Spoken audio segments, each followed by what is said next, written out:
Today, we're diving into one of the most important foundations of a successful business, dream client clarity. And if you've ever struggled with vague messaging, offers that don't quite land, or content that feels scattered, chances are you're missing this core piece, knowing exactly who you're building for. That changes everything. We'll explore why trying to appeal to everyone actually holds you back, what true clarity looks like, and how to define a dream client in a way that makes your communication sharper, your offers more aligned, and your results easier to get. By the end, you'll have a much stronger filter for what to say, what to sell, and who you're here to serve. So let's jump in. So, dream client clarity, the foundation that changes everything. Today's goal: help you sharpen who you're truly building for, so everything else gets easier. So why this matters? Many solopreneurs start here. I can help everyone. But that leads to generic offers, vague messaging, and maybe even frustration and burnout. This is such a common trap. We want to help, we want to reach more people, but in doing that, we water everything down, and when people don't connect or buy, we think we need to do more, when what we really need is more clarity. When you speak to everyone, you speak to no one, is a quote by Meredith Hill. Your dream client deserves a message that feels made for them. This quote is like a mic drop for me. It reminds us that the moment someone feels we're speaking right to them, they lean in. That's what this whole session is about, creating that kind of connection. So who you want versus who's profitable. Your dream client isn't just who you want to work with, it's also who benefits the most and brings long-term value. Some, they buy once and disappear. Others, they stay, grow, and they also refer. You're looking for alignment and profitability. So here's an example. You might love working with creatives, but your most profitable and scalable results might come from supporting structured tech-savvy consultants who value systems that have a lot of money and can pay you, maybe, right? Knowing this might help you choose with intention, because the ones you love to work with might not be the best one profitable to give you most money to actually be able to have your business. But it should be somewhere between. It shouldn't just be for profit either, because there's often a gap between the clients we wish we could work with and the ones who actually get great results and generate revenue, as I said. And the sweet spot is finding where your passion overlaps with their need and their willingness to invest. Why dream client clarity works? Well, present the right solution to the right people and they will know that it's for them. People buy when they feel seen, understood, and supported. I made this mistake myself early on. I built a full service and sales page around a product that I thought was great. I loved the idea. I was sure people would love it too, which is how it often is. I think it's good. But I didn't get sales. Turns out I hadn't validated who it was really for. I was writing in general terms, trying to appeal to everyone. And that moment I shifted to focus on a specific type of client, started speaking directly to them with clearer messaging. That's when things started changing. And the clarity had to change, and sometimes the product did too. Once I knew who I was really speaking to, I could tailor not just a message, but also tweak the product to hit even harder for them. It wasn't about doing more, it was about doing it better for the right people. So here we have a real world niching example. Here is a generic approach. Hey, I'm an accountant for small businesses. And then you have this one that says, hey, I'm an accountant for freelance project workers in the TV industry. So if you work in TV production, who are you going to call? So this one always lands. It's not about having the biggest net. It's about having the sharpest hook. Specificity beats broadness every time when it comes to connection. All right. And here we have a real example. You're a personal trainer. Two clients. Here, meet Jeff. He wants to lose weight. He feels insecure. He struggles with motivation. And on the other side, you have Jack. He's a different type. He's training for a marathon and he needs performance coaching. And you could help them both with your service because you're a personal trainer. And it's the same type of service, maybe not the same service totally, but it's what you do, but different needs. So should you speak to both at once or should you speak differently to those? So having a wide offer doesn't mean casting a wide net because a lot of solopreneurs think that, oh, but I can help everybody and I have to reach everybody and the more people, the more chance it is that somebody will buy from me. But that's not true. It's much better to have smaller net because that net is more targeted to actually catch the right fish, so to speak. So you can serve multiple types of people, but you shouldn't speak to them all at the same time. Start with the one that seems like the lowest hanging fruit person, and then you could evolve and develop new audience segments. And because you can definitely serve more than one type of person, but you have different segments and maybe different types of offers. If you have funnels or different type of content or messaging to these people, because they're not going to, relate or align with the same type of content. These two persons, totally different. You can't talk to these two persons in the same way. Specific messaging wins. Which one is more compelling? Generic, get in shape with personal training, proven formula. Says what it is, and there's a proven formula, but yeah, probably generic. Then we have the more specific one. Are you fit to fight? Want to lose 50 pounds in 6 months? John Smith's program is built for 300-pound clients ready for a real change. Specific wins always. Remember Jeff? That second one here, the specific one, speaks to Jeff. He feels seen, and he's in that target group. He's in the 300 pounds type client, and he definitely wants to lose 50 pounds in 6 months. And John Smith, well, he's a guy that had a lot of trust and trustworthiness, so he knows his stuff. And there's a real outcome promised here. So having the specific words with an outcome of losing that many pounds is something that he really wants. So you're hitting home straight to Jeff here. So suddenly your offer feels more like a solution for them instead of just a pitch because they can really relate to it. So here are some benefits of knowing your ideal client. Tailored, impactful offers. It creates services that perfectly match what your clients needs. So when you know who you're serving, then it will be a lot easier to also make those good and custom built offers that will hit home with them. Clear communication that builds trust.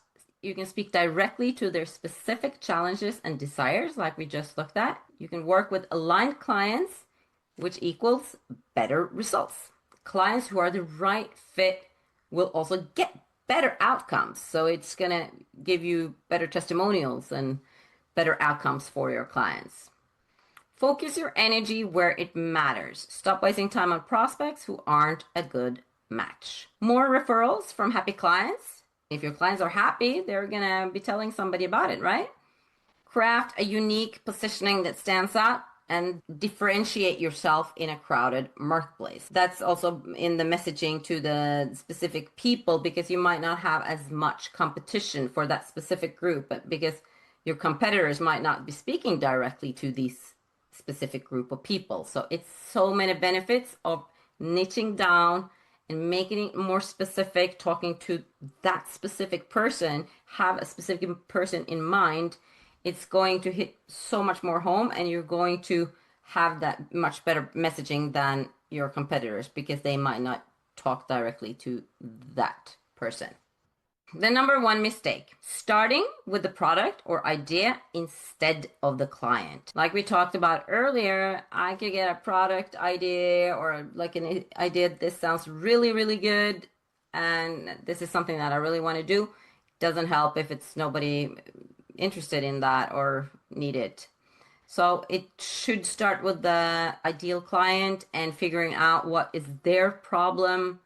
What is the solution? Can you come up with that solution? Can you have a unique solution? Can you have a unique offer? Can you speak directly to them and tell them that you can do this for them?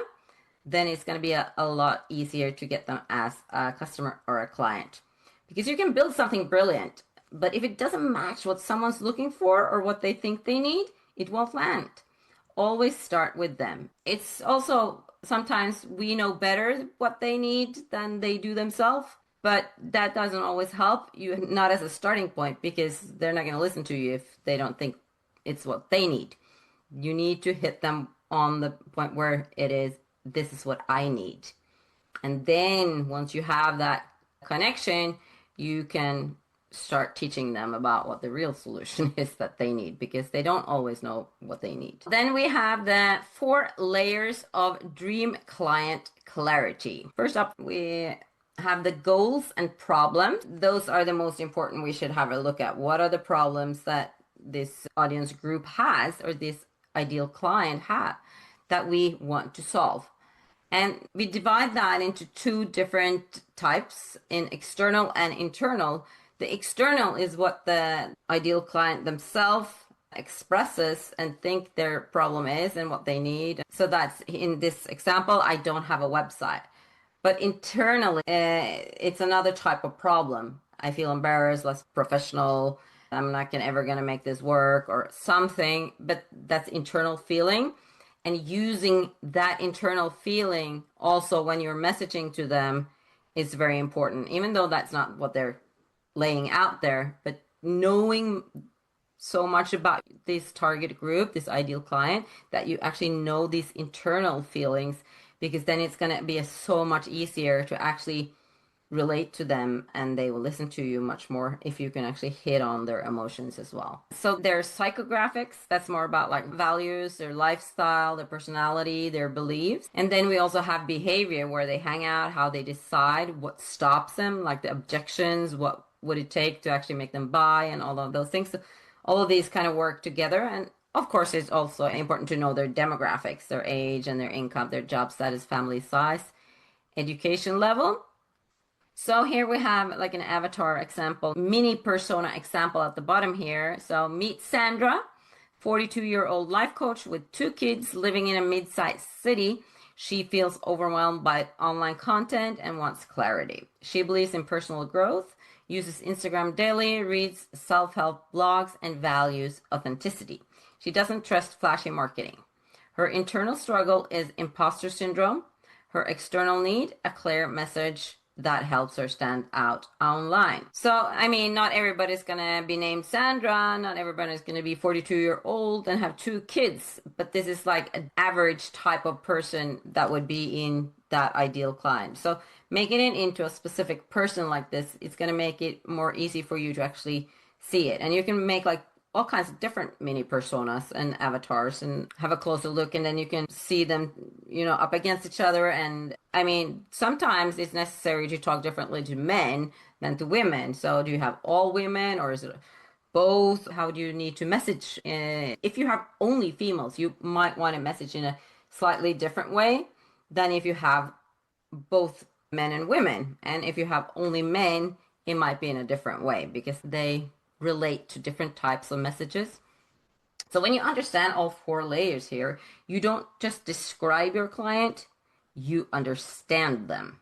And from that understanding, you can create emails, create offers, videos, and with much more confidence of knowing who you're actually talking to. All right, so just quickly have a tool spotlight, some of the tools that we have in SoloGenius to help you explore and define your ideal or dream client. So first of all, this is AudienceSparkUp, is an Explore app. And here you actually just fill in an interest or a topic or something, and then it will give you a lot of ideas for profitable audience groups. So you can kind of look through it. So this is like on an Explore level, where you can kind of look, okay, I want to go research and go further with this type of group. Yeah, so this is great for people who are still figuring out their angle. It gives you options and insights really fast and choices. You start your brain going, so you can, okay, then this is a good idea or not, or your brain will start working with that. You get a lot of good ideas. And the next tool spotlight is the NicheUp. Like we talked about, being specific is beneficial. So this tool, NicheUp, will help you niche down. So it's called niche up, but it's leveling up, but you're niching down. So then you will zoom in on one audience group. You will get different types of groups, and it will also kind of rate and tell you which one could be the better one to choose, but it will analyze the different types of groups, and it bases that on your idea. So make your niche sharper without boxing yourself in here, and find the most relevant angle and positioning. I mean, you can still serve a range like we talked about, but your message needs focus. So you need to be segmenting them a little bit. Start with one main one. That's my advice on that. So last tool spotlight we have here is ClientUp. And this one is a little bit more comprehensive. This is when you have your business idea, what you want to do, and you figured out which niche or which type of audience you want to have. But here is where you go in to define it more clearly and in more details. So it's where it all comes together. Will become your client document as well. And you have all the information you need about your dream client in that document, because you can just download the output if you're happy with it. Because in NicheUp, you actually get the ideal client profile. You learn a lot more there, and then you can just copy that and bring that into ClientUp once you've decided on a niche that you want to serve, and you fill it out. So there's quite a lot to fill out here, but then it will generate you some different avatars, examples, and it will give you your full description of your ideal client. So then you have a document for that. And then what I've done inside of Genius file is that you now can upload that file directly. I still have the input fields for the client information, but if you upload that document, you don't have to fill out that. So that's something smart, because there was a lot of information for the client. So then you don't have to fill that out again. So one simple action: define one trait of your dream client today. Look at a problem they're struggling with, a belief they hold, a behavior that you've noticed, and use that insight to shape your next piece of content or product decision. Because one small insight can shape your next reel, your next story, even sales page, or part of your sales page. That's how dream client clarity fuels content without the guessing. It gives you a lens to make aligned decisions. And remember, the full ClientUp profile goes into your Genius file. This means your clarity becomes reusable. Every time you write something, launch something, or build something, you'll have this ready. Just remember, you're building for them. The more clearly you see them, the more clearly they will see you. Clarity isn't just strategy, it is connection.